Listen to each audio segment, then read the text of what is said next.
Audiolib présente L'homme au cercle bleu de Fred Vargas. Lu par Jacques Frantz.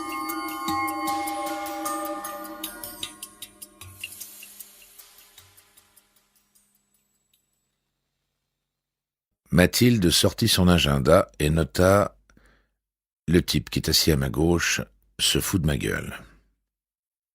Elle but une gorgée de bière et jeta un nouveau coup d'œil à son voisin, un type immense qui pianotait sur la table depuis 10 minutes. Elle ajouta sur son agenda « Il s'est assis trop près de moi comme si l'on se connaissait alors que je ne l'ai jamais vu. Certaine que je ne l'ai jamais vu. » On ne peut pas raconter grand-chose d'autre sur ce type qui a des lunettes noires. Je suis à la terrasse du Café Saint-Jacques et j'ai commandé un demi-pression. Je le bois, je me concentre bien sur cette bière. Je ne vois rien de mieux à faire. Le voisin de Mathilde continuait à pianoter. « Il se passe quelque chose ?» demanda-t-elle. Mathilde avait la voix grave et très ébréchée. L'homme jugea que c'était une femme et qu'elle fumait autant qu'elle le pouvait. « Rien ? Pourquoi ? » demanda l'homme. « Je crois que ça m'énerve de vous voir tambouriner sur la table. Tout me crispe aujourd'hui. » Mathilde termina sa bière. C'était fade, typique d'un dimanche. Mathilde avait l'impression de souffrir plus que d'autres de ce mal assez commun qu'elle appelait le mal du 7e jour. « Vous avez environ 50 ans, je suppose ?» demanda l'homme sans s'écarter d'elle. « Possible, dit Mathilde. » Elle fut contrariée. Qu'est-ce que ça pouvait lui faire, ce type ? À l'instant, elle venait de s'apercevoir que le filet d'eau de la fontaine d'en face, dévié par le vent, mouillait le bras d'un ange sculpté en contrebas. Et ça, c'était peut-être des instants d'éternité. Au fond, ce type était en train de lui gâcher le seul instant d'éternité de son 7e jour. Et puis, d'ordinaire, on lui donnait 10 ans de moins. Elle le lui dit. « Et alors, dit l'homme, je ne sais pas estimer à l'ordinaire des autres, mais je suppose que vous êtes plutôt belle. Ou je me trompe ? Il y a quelque chose qui cloche sur mon visage ? Vous n'avez pas l'air très fixé, dit Mathilde. « Si, dit l'homme, je suppose que vous êtes plutôt belle, mais je ne peux pas le jurer. »« Faites donc comme vous voulez, dit Mathilde. En tous les cas, vous êtes beau, et je peux le jurer si ça peut vous être utile. En réalité, c'est toujours utile. Et puis je vais vous laisser. Au fond, je suis trop crispé aujourd'hui pour avoir envie de parler à des types dans votre genre. Je ne suis pas détendu non plus, j'allais voir un appartement à louer et c'était déjà pris. Et vous ? J'ai laissé filer quelqu'un à qui je tenais. Une amie ? Non, une femme que je suivais dans le métro. J'avais pris pas mal de notes et d'un seul coup, je l'ai perdue. Vous voyez ça un peu ? Non, je ne vois rien. Mais vous n'essayez pas. Voilà le fond de la chose. C'est évident que je ne sais pas. Vous êtes pénible comme homme. Oui, je suis pénible. Et en plus, je suis aveugle. Bon Dieu, dit Mathilde, je suis désolé. L'homme se tourna vers elle avec un sourire assez mauvais. Pourquoi désolé, dit-il. Tout de même, ce n'est pas votre faute. Mathilde se dit qu'elle devrait s'arrêter de parler. Mais elle savait aussi qu'elle n'y arriverait pas. C'est la faute à quoi ? demanda-t-elle. L'aveugle beau, comme Mathilde l'avait déjà nommé dans sa tête, se réinstalla de 3/4 d'eau. À une lionne que je disséquais pour comprendre le système de locomotion des félins. Qu'est-ce qu'on s'en fout du système de locomotion des félins ? Parfois, je me disais, c'est formidable, et d'autres fois, je pensais, bon sang, les lions, ça marche, ça recule, ça saute, et c'est tout ce qu'il y a à en savoir. Un jour, j'ai eu un coup de scalpel maladroit. Et tout a giclé. C'est vrai. Comment vous le savez ? Il y a eu un gars, celui qui a construit la colonnade du Louvre, qui a été tué comme ça, par un chameau pourri étalé sur une table. Mais c'était il y a longtemps. Et c'était un chameau. Ça fait pas mal de différence, en fait. Mais le pourri reste le pourri. Le pourri a sauté dans mes yeux. J'ai été expédié dans le noir. Fini. Plus moyen de regarder. Merde. C'était une saloperie de lionne. J'ai connu un animal comme ça. Ça fait combien de temps? Ça fait 11 ans. Si ça se trouve, elle rigole bien à l'heure qu'il est, la lionne. Enfin, moi aussi je rigole, parfois, maintenant. Mais sur le coup, non. Un mois plus tard, je suis retourné au laboratoire, et j'ai tout saccagé. J'ai étalé du pourri partout, je voulais que le pourri aille dans les yeux de tout le monde, et j'ai foutu en l'air tout le travail de l'équipe sur la locomotion des félins. Bien entendu, je n'en ai pas retiré de satisfaction. J'ai été déçu. Quelle couleur ils avaient, vos yeux? Noirs comme des martinets, noirs comme les faucilles du ciel. Et maintenant, ils sont comment? Personne n'a osé me les décrire. Noirs, rouges et blancs, je crois. Les gens s'étranglent quand ils les voient. J'imagine que le spectacle est abominable. Je ne retire plus jamais mes lunettes. Moi, je veux bien les voir, dit Mathilde, si vous voulez vraiment savoir comment ils sont. L'abominable, ça ne m'embarrasse pas. On dit ça, et après on pleure. Un jour, en plongée, un requin m'a mordu la jambe. D'accord, ça doit pas être beau. Qu'est-ce que vous regrettez le plus de ne plus voir? Vos questions m'assassinent. On va pas parler des lions et des requins et des sales bestioles toute la journée. Non, sans doute pas. Je regrette des filles. C'est très banal. Les filles sont parties après la lionne. Faut croire. Vous ne m'avez pas dit pourquoi vous suiviez cette femme. Pour rien, je suis des quantités de gens, vous savez, c'est plus fort que moi. Votre amant est parti après le requin? Parti, et d'autres sont venus. Vous êtes une femme singulière. Pourquoi dites-vous ça, dit Mathilde? À cause de votre voix. Qu'est-ce que vous entendez, vous, dans les voix? Allons, je ne peux pas vous le dire. Que me resterait-il, bon Dieu? Il faut bien laisser quelque chose à l'aveugle, madame, dit l'homme avec un sourire. Il se leva pour partir. Il n'avait même pas bu son verre. Attendez, comment vous appelle-t-on, dit Mathilde. L'homme hésita. Charles Reyer, dit-il.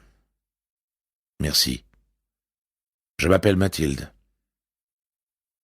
L'aveugle beau dit que c'était un nom assez chic, que la reine Mathilde avait régné en Angleterre au XIIe siècle, et il partit en se guidant du doigt le long du mur. Mathilde se foutait du XIIe siècle, et elle vida le verre de l'aveugle en fronçant les sourcils. Longtemps, pendant des semaines, au cours de ses excursions en trottoir, Mathilde chercha en même temps l'aveugle beau du bord de ses regards. Elle ne le trouvait pas. Elle lui donnait 35 ans.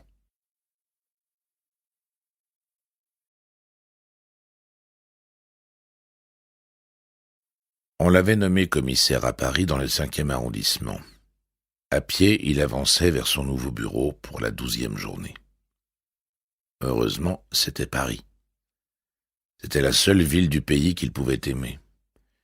Il avait cru longtemps que l'endroit où il vivait lui était indifférent, indifférent comme la nourriture qu'il mangeait, indifférent comme les meubles qui l'entouraient, indifférent comme lui étaient les habits qu'il portait, donnés, hérités, trouvés on ne sait où. Mais finalement, pour le lieu où vivre, ce n'était pas aussi simple. Jean-Baptiste Adamsberg avait parcouru pieds nus toute la montagne pierreuse des Basses-Pyrénées. Il y avait vécu et dormi, et plus tard, une fois flic, il y avait travaillé sur des meurtres, meurtres dans des villages de pierre, meurtres dans des sentiers minéraux. Il connaissait par cœur le bruit que font les cailloux sous les pieds, et la montagne qui vous serre contre elle et vous menace comme un vieil homme musclé. Dans le commissariat où il avait débuté à 25 ans, il disait qu'il était Sylvestre. Peut-être en référence à la sauvagerie, à la solitude, il ne savait pas au juste. Et il ne trouvait ça ni original ni flatteur. Il avait demandé pourquoi à l'une des jeunes inspectrices, sa supérieure directe, qu'il aurait voulu embrasser, mais qui avait 10 ans de plus que lui, et il n'osait pas. Elle était embarrassée, elle avait dit « Débrouillez-vous, regardez-vous dans une glace, vous comprendrez bien tout seul. » Le soir, il avait considéré avec dépit, parce qu'il aimait les géants blancs, sa silhouette petite, solide et brune. Et le lendemain, il avait dit « Je me suis mis devant la glace, j'ai regardé, mais je n'ai pas bien compris ce que vous m'avez dit. » Adamsberg, avait dit l'inspectrice, un peu lasse, un peu dépassée. Pourquoi dire des choses de ce genre? Pourquoi poser des questions? On travaille sur un vol de montre, et c'est tout ce qu'il y a à savoir, et je n'ai pas l'intention de parler de votre corps. Et elle avait ajouté « Je ne suis pas payé pour parler de votre corps. » Bon, avait dit Jean-Baptiste, ne vous énervez pas comme ça. 1 heure après, il avait entendu la machine à écrire s'arrêter et l'inspectrice qui l'appelait. Elle était contrariée. « Finissons-en, avait-elle dit. Disons que c'est le corps d'un enfant sylvestre, c'est tout. » Il avait répondu « Est-ce que vous voulez dire qu'il est primitif, qu'il est moche ?» Elle avait eu l'air encore plus dépassée. « Ne me faites pas dire que vous êtes beau, Adamsberg, mais vous avez de la grâce pour 1000. Arrangez-vous avec ça dans la vie. » Et il y avait eu de la fatigue et de la tendresse dans sa voix, il en était certain. Si bien qu'il s'en souvenait encore avec un frisson, surtout que ça ne s'était plus jamais reproduit avec elle. Il avait attendu la suite, le cœur cognant. Peut-être elle allait l'embrasser, peut-être, mais elle cessa de le tutoyer et elle n'en dit jamais plus. Sauf ceci, comme avec désespérance. « Et vous n'avez rien à faire dans la police, Jean-Baptiste. La police n'est pas Sylvestre. » Elle s'était trompée. Il avait débrouillé coup sur coup, au cours des 5 années suivantes, 4 meurtres d'une manière que ses collègues avaient trouvée hallucinante, c'est-à-dire injuste, provocante. « T'en fous pas une rame, Adamsberg, » il lui disait. « Tu es là, tu traînes, tu rêves, tu contemples les murs, tu griffonnes des croquis sur tes genoux, comme si t'avais la science infuse et la vie devant toi, et puis un jour tu rappliques, nonchalant, gentil, et puis tu dis « Faudrait arrêter monsieur le curé, il a étranglé le petit pour ne pas qu'il raconte. » L'enfant Sylvestre aux 4 meurtres s'était ainsi retrouvé inspecteur, puis commissaire, toujours griffonnant à perte d'heure de très petits dessins sur ses genoux, sur des pantalons informes. Il y a 15 jours, on lui avait proposé Paris. Il avait laissé derrière lui son bureau couvert de graffitis qu'il avait crayonnés pendant 20 ans, sans jamais que la vie ne le lasse. Mais pourtant, comme les gens pouvaient l'ennuyer parfois. Comme si trop souvent il savait à l'avance ce qu'il allait entendre. Et chaque fois qu'il pensait « à présent ce type va dire ça », il s'en voulait, il se trouvait odieux, plus encore quand le type le disait effectivement. Alors il souffrait en suppliant un Dieu quelconque de lui accorder un jour la surprise et non la connaissance. Jean-Baptiste Adamsberg tournait son café dans un bistrot en face de son nouveau commissariat. Est-ce qu'il savait mieux maintenant pourquoi on l'avait trouvé Sylvestre? Oui, il y voyait un peu plus clair là-dedans, mais les gens emploient les mots à tort et à travers. Lui surtout. Ce qui était sûr, c'est que Paris seul savait lui restituer le monde minéral dont il s'apercevait qu'il avait besoin. Paris, la ville de pierre. Il y avait bien des arbres, c'était inévitable, mais on s'en foutait, il n'y avait qu'à pas les regarder. Et les squares, il n'y avait qu'à les éviter et tout allait bien. Adamsberg n'aimait en matière de végétation que les buissons rachitiques et les légumes souterrains. Ce qu'il y avait de sûr aussi, c'est qu'il n'avait sans doute pas tellement changé, puisque les regards de ses nouveaux collègues lui avaient rappelé ceux des Pyrénées, il y a 20 ans, avec le même effarement discret, les mots murmurés derrière lui, les hochements de tête, les plis contrariés des bouches et les doigts qui s'écartent au mouvement d'impuissance. Toutes ces animations dans le silence qui veulent dire « Mais qu'est-ce que c'est que ce type ?» Doucement, il avait souri. Doucement, il avait serré les mains, expliqué et écouté, parce qu'Adamsberg faisait toujours tout doucement. Mais au bout de 11 jours, ses collègues ne s'approchaient toujours pas de lui sans l'expression d'homme se demandant à quelle nouvelle espèce du monde vivant ils ont affaire, et comment on la nourrit, et comment on lui parle, et comment on la distrait, et comment on l'intéresse. Depuis 11 jours, le commissariat du 5e s'était englouti dans des chuchotis, comme si un mystère délicat en avait suspendu la vie ordinaire. La différence avec ses débuts dans les Pyrénées, c'était que maintenant sa réputation rendait les choses un peu plus faciles. Cela ne faisait quand même pas oublier qu'il venait d'ailleurs. Il avait entendu hier le plus vieux Parisien de l'équipe dire à voix basse « Il vient des Pyrénées, tu vois, autant dire l'autre bout du monde. » Il aurait dû être au bureau depuis une demi-heure, mais Adamsberg tournait toujours son café dans le bistrot d'en face. Ce n'est pas parce qu'aujourd'hui, à 45 ans, il y avait ce respect autour de lui qu'il se permettait d'arriver en retard. À 20 ans, il était déjà en retard. Même pour sa naissance, il avait été en retard de 16 jours. Adamsberg n'avait pas de montre, mais il n'était pas capable d'expliquer pourquoi. D'ailleurs, il n'avait rien contre les montres, ni contre les parapluies, ni contre rien, en fait.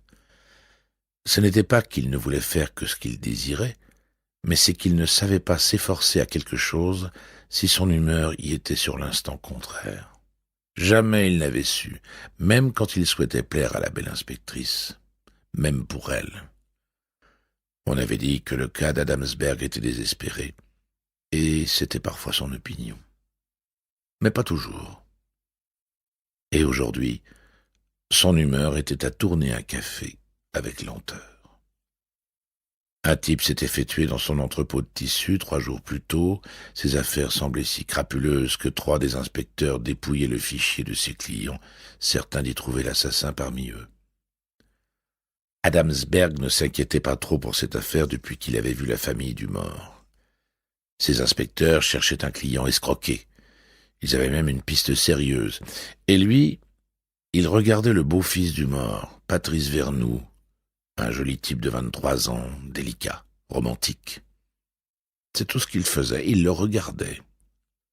Il l'avait déjà convoqué 3 fois au commissariat sous des prétextes variés, en le faisant parler de n'importe quoi. Qu'est-ce qu'il pensait de la calvitie de son beau-père? Est-ce que ça le dégoûtait? Est-ce qu'il aimait les usines de tissus? Qu'est-ce que ça lui faisait quand il y avait une grève d'électricité? Comment expliquait-il que la généalogie passionne autant de gens?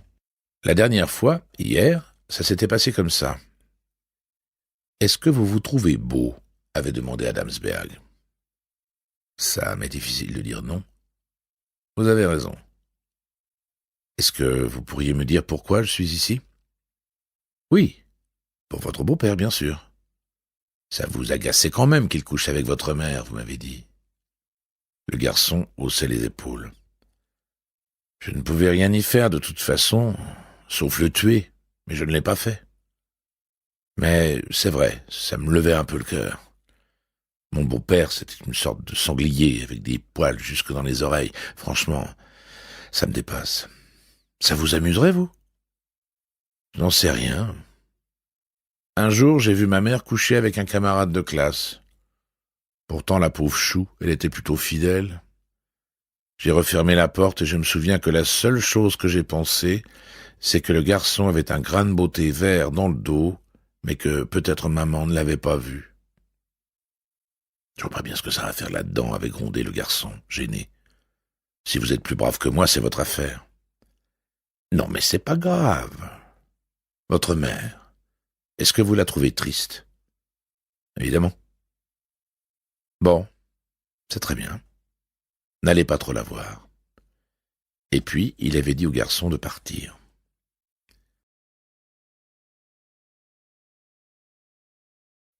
Adamsberg entra au commissariat. Son préféré des inspecteurs, pour le moment, c'était Adrien Danglars. Un homme pas bien beau, très bien habillé, le ventre et les fesses basses, qui buvait pas mal et qui ne paraissait plus très fiable après 4 heures de l'après-midi, parfois avant. Mais il était réel, très réel. Adamsberg n'avait pas encore trouvé d'autres termes pour le définir.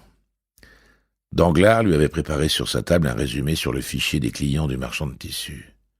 « Danglars, je voudrais voir le beau-fils aujourd'hui, le jeune homme, Patrice Vernoux. » Encore, monsieur le commissaire? Mais qu'est-ce que vous lui trouvez à ce pauvre type? Pourquoi dites-vous pauvre type? Il est timide, il se recoiffe sans arrêt, il est conciliant, il fait des efforts pour faire plaisir, et quand il attend, assis dans le couloir, sans savoir ce que vous allez encore lui demander, il a l'air si déconcerté qu'il fait un peu de peine. Donc je dis, pauvre type. Vous n'avez pas remarqué autre chose, Danglars? Danglars secoua la tête. Je ne vous ai pas raconté l'histoire du grand chien baveux, lui demanda Adamsberg. Non, je dois dire que non. Après, vous me jugerez le plus sale flic de la terre. Il faut vous asseoir un moment. Je parle lentement. J'ai beaucoup de mal à me résumer. Souvent même, je m'égare. Je suis un homme vague, Danglars. J'étais parti tôt du village pour passer la journée dans la montagne. J'avais 11 ans. Je n'aime pas les chiens, je ne les aimais pas non plus quand j'étais petit. Celui-là, un gros chien baveux, me regardait au milieu du sentier. Il bava sur mes pieds, il bava sur mes mains. C'était un gros chien crétin et sympathique. Je lui ai dit « Écoute, gros chien, je vais loin, j'essaie de me perdre et de me retrouver ensuite. Tu peux venir avec moi, mais bon Dieu, arrête de me baver dessus, ça me dégoûte. » Le gros chien a pigé et il m'a suivi. Adamsberg s'interrompit, alluma une cigarette et prit un petit bout de papier dans sa poche. Il croisa une jambe, s'appuya dessus pour griffonner un dessin et continua après un coup d'œil à son collègue. « Ça m'est égal de vous ennuyer, Danglars. Je veux raconter l'histoire du gros chien. Le gros chien et moi, on a discuté tout le long du chemin, des étoiles, de la petite ours et des os de veau, et on s'est arrêté à une bergerie abandonnée. Là, il y avait 6 mômes d'un autre village, je les connaissais bien, on s'était souvent battus. Ils ont dit « C'est ton kleps ?»« Pour aujourd'hui », j'ai répondu. Le plus petit a saisi le gros chien par ses longs poils, le gros chien qui était peureux et mou comme un tapis, et il l'a tiré jusqu'au bord de la falaise. « Je l'aime pas, ton kleps, il a dit. Il est con, ton kleps. » Le gros chien gémissait sans réagir. C'est vrai qu'il était con. Le petit môme lui a foutu un coup de pied au cul, et le chien est tombé dans le vide. J'ai posé mon sac par terre, lentement. Je fais tout lentement. Je suis un homme lent, Danglars. Oui, eut envie de dire Danglars, je m'en suis aperçu. Un homme vague, un homme lent. Mais il ne pouvait pas le dire, Adamsberg était son nouveau supérieur. Et puis il le respectait.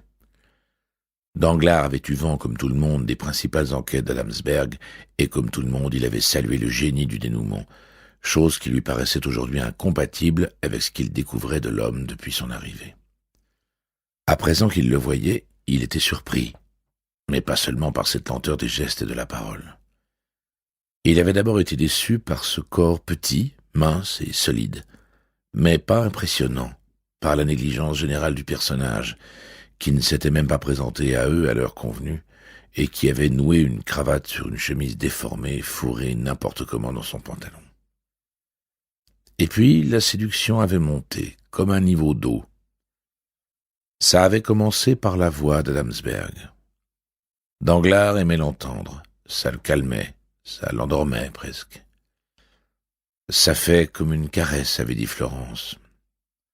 Mais bon, Florence était une fille, elle était seule responsable des mots qu'elle choisissait.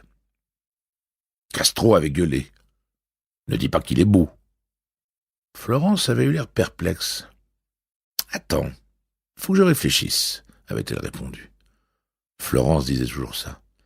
C'était une fille scrupuleuse, elle réfléchissait beaucoup avant de parler. Pas sûre d'elle, elle avait ânonné. Non, mais ça a à voir avec de la grâce, ou quelque chose comme ça, je réfléchirai. Comme des collègues avaient ri, alors que Florence avait l'air si studieuse, Danglars avait dit « Florence a raison, c'est évident ». Margellon, un jeune agent, avait saisi l'occasion pour le traiter de pédé. Jamais Margellon n'avait dit quelque chose d'intelligent, jamais. Et Danglars avait besoin d'intelligence, comme de boire. Il avait haussé les épaules en pensant fugitivement qu'il regrettait d'ailleurs que Margellon n'ait pas raison, parce qu'il avait pas mal de déboires avec les femmes, et qu'il pensait que les hommes auraient été moins regardants, qu'il entendait dire que les hommes étaient des salauds, que dès qu'ils avaient couché avec une femme, ils la jaugeaient, mais les femmes c'était pire, elles refusaient de coucher avec vous si ça ne leur convenait pas exactement. Comme ça, non seulement on est évalué, pesé, mais en plus, on a couché avec personne. C'est triste. C'est dur, les filles. Et Danglars, il en connaissait des filles qu'il avait mesurées et qui n'avaient pas voulu de lui. À en chialer des fois. Quoi qu'il en soit, il savait que la sérieuse Florence avait raison en ce qui touchait Adamsberg, et Danglars se laissait jusqu'à saisir par le charme de cet homme qu'il dépassait de 2 têtes. Il commençait un peu à comprendre que l'envie diffuse qui vous prenait de lui raconter quelque chose pouvait expliquer que tant d'assassins lui avaient détaillé leur massacre, comme ça, par mégarde, pourrait-on dire. Comme ça, pour parler à Adamsberg. Danglars, qui avait un bon coup de crayon, comme on lui disait, caricaturait ses collègues, ce qui fait qu'il s'y connaissait un peu en visage. La gueule de Castro, il ne l'avait pas ratée, par exemple. Mais d'avance, il savait qu'il ne s'attellerait pas au visage d'Adamsberg, parce que c'était comme si 60 visages s'y étaient entrechoqués pour le composer. Parce que le nez était trop grand, parce que la bouche était tordue, mobile, sans doute sensuelle, parce que les yeux étaient flous et tombants, parce que les os du léger maxillaire étaient trop apparents. Ça semblait un cadeau que d'avoir à caricaturer cette gueule hétéroclite, née d'un véritable bric-à-brac au mépris de toute harmonie un peu classique. On pouvait envisager que Dieu s'était trouvé en panne sèche de matière première quand il avait fabriqué Jean-Baptiste Adamsberg, recollé des morceaux qui n'auraient jamais dû se trouver ensemble si Dieu avait disposé de bon matériel ce jour-là. Mais du coup, il semblait que Dieu, conscient du problème, s'était donné de la peine en échange, et même beaucoup de peine, et qu'il avait fait un coup magistral en réussissant de manière inexplicable ce visage. Et Danglars, qui de mémoire n'avait jamais vu une tête pareille, pensait que la résumer en 3 coups de plume eût été une trahison, et qu'au lieu que ces traits rapides en extraient l'originalité, ils fassent à l'inverse disparaître sa lumière. Ce qui fait qu'en ce moment, Danglars songeait à ce qui pouvait bien se trouver dans les fonds de tiroir de Dieu. « Est-ce que vous m'écoutez ou est-ce que vous vous endormez » demanda Adamsberg. « Parce que j'ai remarqué que j'endors parfois les gens d'un sommeil véritable. Peut-être parce que je ne parle pas assez fort ou pas assez vite, je ne sais pas. Vous vous souvenez? J'en étais au chien qui avait basculé. J'ai détaché ma gourde en fer de ma ceinture et j'ai tapé fort sur la tête du petit môme. Et puis je suis parti chercher ce gros crétin de chien. J'ai mis 3 heures à l'atteindre. De toute façon, il était mort. La chose importante de cette histoire, Danglars, c'est l'évidence de cruauté qu'il y avait chez le petit môme. Je savais depuis longtemps que quelque chose n'allait pas chez lui, et c'était ça qu'il avait, la cruauté. Je vous assure qu'il avait un visage normal, qui n'avait pas les ailes du nez tirées. C'était au contraire un beau garçon, mais il suait la cruauté. Ne m'en demandez pas plus, je ne sais rien d'autre, sauf que 8 ans après, il a écrasé une grand-mère sous une horloge, et que la plupart des meurtres prémédités exigent, outre du chagrin, outre de l'humiliation, outre de la névrose, outre tout ce que vous voulez, de la cruauté, du plaisir pris dans la souffrance, dans la supplication et l'agonie de l'autre, du plaisir à déchirer. C'est vrai, ça ne se voit pas toujours tout de suite chez quelqu'un, mais on ressent au moins que quelque chose ne va pas dans cette personne, qu'elle génère quelque chose en trop, une excroissance. Et parfois, c'est la cruauté. Vous comprenez ce que je veux dire? Une excroissance. C'est opposé à mes principes, dit Danglars, un peu fermé. Je ne raffole pas des principes, mais je ne crois pas qu'il y ait des êtres marqués par ceci ou cela, comme les vaches qui ont des signets dans les oreilles, et que c'est comme ça, à l'intuition, qu'on désigne les assassins. Je sais, je dis des choses banales et pauvres, mais c'est sur les indices qu'on s'oriente et c'est sur les preuves qu'on condamne. Les sensations sur les excroissances, ça m'épouvante. C'est la route de la dictature de la subjectivité et des erreurs judiciaires. Vous en faites des discours, Danglars. Je n'ai pas dit que ça se voyait sur les visages. J'ai dit que c'était quelque chose de monstrueux qui suppurait depuis le fond de l'être. C'est une suppuration, Danglars, et je la vois parfois suinter. Je l'ai vu se promener sur la bouche d'une jeune fille, comme j'aurais vu courir un concrelat sur cette table. Je ne peux pas m'empêcher de le savoir quand quelque chose ne va pas dans quelqu'un. Il peut s'agir de la jouissance du crime, mais aussi d'autres choses, de choses moins graves. Il y en a qui ne sécrètent que leur ennui ou leur chagrin d'amour, et ça se reconnaît aussi, Danglars. Ça se respire, si c'est l'un ou si c'est l'autre. Mais quand c'est l'autre chose, vous savez, cette chose du crime, alors je crois que je le sais aussi.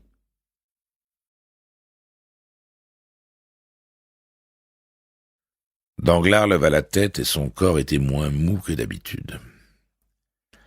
Il n'empêche que vous croyez voir des choses sur les gens, que vous croyez voir des cancrelats sur les lèvres, que vous croyez que vos impressions sont des révélations, parce que ce sont les vôtres, et vous croyez que les êtres suppurent, et c'est faux.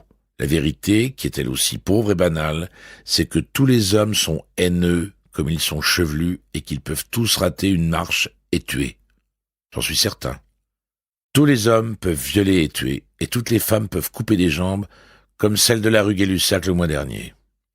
Ça dépend juste de ce qu'on a vécu, ça dépend juste de l'envie qu'on a de se perdre dans les vases grises et d'entraîner du monde avec. Ce n'est pas nécessaire de suppurer de naissance pour souhaiter écraser la terre entière en prix de sa nausée. Je vous avais dit, Danglars, dit Adamsberg, les sourcils froncés en interrompant son dessin, qu'après l'histoire du gros chien, vous me trouveriez détestable. Disons, dangereux, bougonna Danglars. Faut pas se croire aussi fort. Il n'y a rien de fort à voir des cancrelats remuer. Ce que je vous raconte, je n'y peux rien. Pour ma vie, c'est même un cataclysme. Pas une fois je ne me suis trompé sur le compte de quelqu'un, à savoir s'il était debout, couché, triste, intelligent, inauthentique, déchiré, indifférent, dangereux, timide. Tout cela, vous comprenez, pas une fois. Est-ce que vous imaginez ce que ça peut avoir de pénible ? Je supplie des fois pour que des gens me surprennent quand je commence à entrevoir la fin dès le commencement. Dans ma vie, je n'ai pour ainsi dire connu que des commencements, toujours fous d'espoir. Et très vite, la fin se dessinait devant mes yeux, comme dans un film morose où vous devinez qu'il va tomber amoureux de qui et qui va avoir un accident. Alors, vous regardez quand même le film, mais c'est trop tard. Vous vous emmerdez. Admettons que vous êtes intuitif, dit Danglars. Le flair du flic, c'est tout ce que je vous accorde. Mais même ça, on n'a pas le droit de s'en servir. C'est trop risqué, c'est trop odieux. Non, même après 20 ans, on ne connaît jamais les autres. Adamsberg posa son menton sur sa paume, la fumée de sa cigarette lui fit briller les yeux. Ôtez-moi cette connaissance, Danglars. Débarrassez-m'en. C'est tout ce que j'attends. Les hommes, c'est pas des bestioles, continua Danglars. Non, je les aime, et je me fous des bestioles, de ce qu'elles pensent, de ce qu'elles veulent. Pourtant, ça veut des trucs aussi, les bestioles. Y a pas de raison.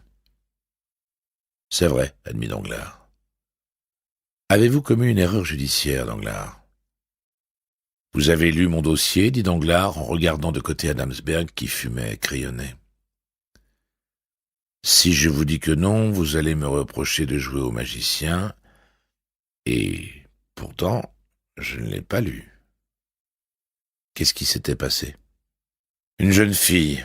Il y avait eu un casse dans la bijouterie où elle travaillait. J'ai mis toute ma conviction à démontrer sa complicité.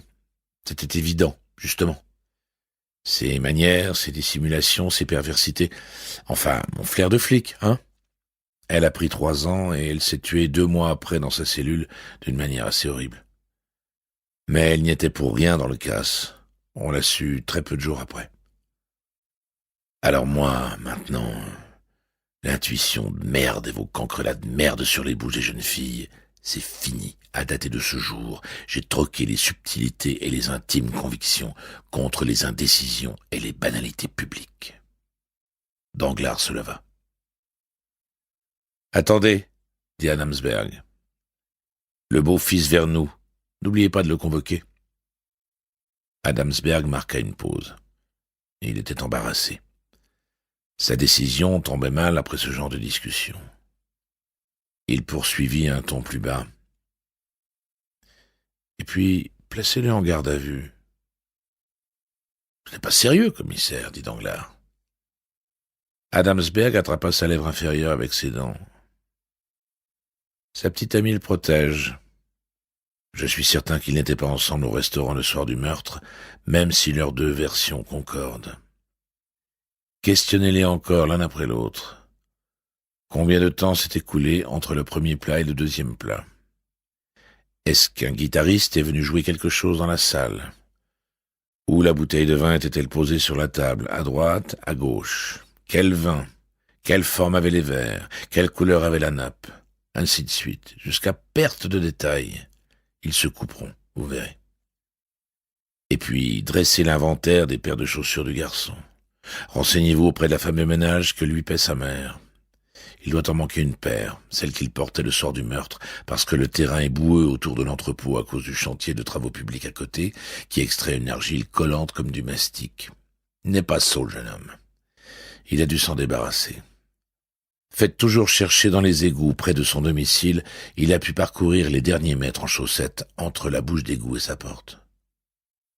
Si je comprends bien, dit Danglars, à vos sens, le pauvre type suppure. Je crains que oui, dit Adamsberg à voix basse. Et il suppure quoi? La cruauté? Et ça vous semble évident? Oui, Danglars. Mais ces mots étaient presque inaudibles.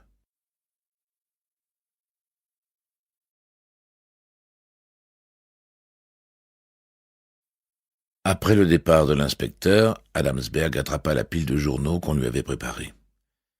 Il trouva dans 3 d'entre eux ce qu'il cherchait. Le phénomène ne prenait pas encore de grandes proportions dans la presse, mais il était certain que ça viendrait. Il découpa sans beaucoup de soin une petite colonne qu'il posa devant lui. Il lui fallait toujours beaucoup de concentration pour lire, et s'il arrivait qu'il doive le faire à haute voix, c'était pire. Adamsberg avait été un mauvais élève, n'ayant jamais bien compris le motif pour lequel on le faisait aller en classe, mais s'efforçant à faire semblant de travailler aussi gentiment qu'il le pouvait pour ne pas attrister ses parents et pour que surtout il ne découvre jamais qu'il s'en foutait. Il lut. Plaisanterie ou manie d'un philosophe à la manque, en tous les cas, les cercles à la craie bleue continuent de pousser comme de la mauvaise herbe sur les trottoirs, dans la nuit de la capitale, commençant à piquer au vif la curiosité des intellectuels parisiens. Leur rythme s'accélère. 63 cercles ont déjà été découverts depuis les premiers qui furent repérés il y a 4 mois dans le 12e arrondissement. Cette nouvelle distraction, qui prend des allures de jeu de piste, offre un sujet de conversation inédit à ceux qui n'ont rien d'autre à se dire dans les cafés. Et comme il y en a beaucoup, ça fait qu'on en parle partout. Adamsberg s'interrompit pour filer droit à la signature de l'article. « C'est secrète, murmura-t-il, faut pas en attendre la lune. » Ce sera bientôt à qui aura l'honneur de trouver un cercle devant sa porte en partant travailler le matin. Plaisantin cynique ou bien cinglé authentique, si la gloire le tente, l'auteur des cercles bleus ne rate pas son but. C'est à dégoûter ceux qui s'épuisent toute une vie pour se faire une renommée, quand celui-ci nous démontre qu'il suffit d'un bout de craie et de quelques rondes nocturnes pour être en passe de devenir le plus célèbre personnage de Paris de l'année 1990. Nul doute que la télévision l'inviterait pour figurer dans les phénomènes culturels de la fin du 2e millénaire, si on parvenait à mettre la main sur lui. Mais voilà, c'est un vrai fantôme. Personne ne l'a encore surpris à tracer ces larges cercles bleus sur le bitume. Il ne le fait pas toutes les nuits et choisit n'importe quel quartier de Paris. Soyons assurés que nombre de noctambules le traquent déjà pour le simple plaisir. Bonne chasse. Un article plus fin était paru dans un journal de province. Paris aux prises avec un inoffensif maniaque. Tout le monde s'en amuse, mais le fait est pourtant curieux. Depuis plus de 4 mois dans la nuit de Paris, quelqu'un, un homme, croit-on, trace un grand cercle à la craie bleue de près de 2 mètres de diamètre autour d'un débris trouvé sur le trottoir. Les seules victimes de cette étrange obsession sont les objets que ce personnage enferme dans ses cercles, toujours en exemplaires uniques. La 60aine de cas qu'il a déjà fournis permet d'en dresser une liste singulière: 12 capsules de bière, une cagette de légumes, 4 trombones, 2 chaussures, une revue, un sac en cuir, 4 briquets, un mouchoir, une patte de pigeon, un verre de lunettes, 5 carnets, un os de côtelette d'agneau, une recharge de stylo à billes, une boucle d'oreille, une crotte de chien, un éclat de phare de voiture, une pile, une canette de coca, un fil de fer, une pelote de laine, un porte-clés, une orange, un tube de carbophos, une plaque de vomi, un chapeau, le contenu d'un cendrier de voiture, 2 livres, La métaphysique du réel et Cuisiner sans rien faire, une plaque minéralogique, un œuf écrasé, un badge portant la mention « J'aime Elvis », une pince à épiler, une tête de poupée, une branche d'arbre, un maillot de corps, une pellicule de photo, un yaourt à la vanille, une bougie et un bonnet de piscine. Énumération fastidieuse, mais révélatrice des trésors inattendus que réservent les trottoirs de la ville à celui qui les cherche. C'est parce que le psychiatre René Vercors-Laury s'est intéressé aussitôt à ce cas en tentant d'y apporter ses lumières que l'on parle maintenant de l'objet revisité et que l'homme au cercle devient une affaire mondaine dans toute la capitale, faisant passer dans l'oubli les taggeurs qui doivent faire triste mine de voir leur graffiti confronté à une si sévère concurrence. Chacun cherche sans trouver quelle peut bien être la pulsion qui anime l'homme au cercle bleu. Car ce qui intrigue le plus, c'est qu'autour de chaque cercle, la main trace une belle écriture penchée, celle d'un homme cultivé, paraît-il, cette phrase qui plonge les psychologues dans un... Pour continuer à écouter ce livre audio gratuitement, clique sur le lien dans la description de la vidéo. Tu pourras l'écouter sans frais grâce à l'essai gratuit de 30 jours d'Audible.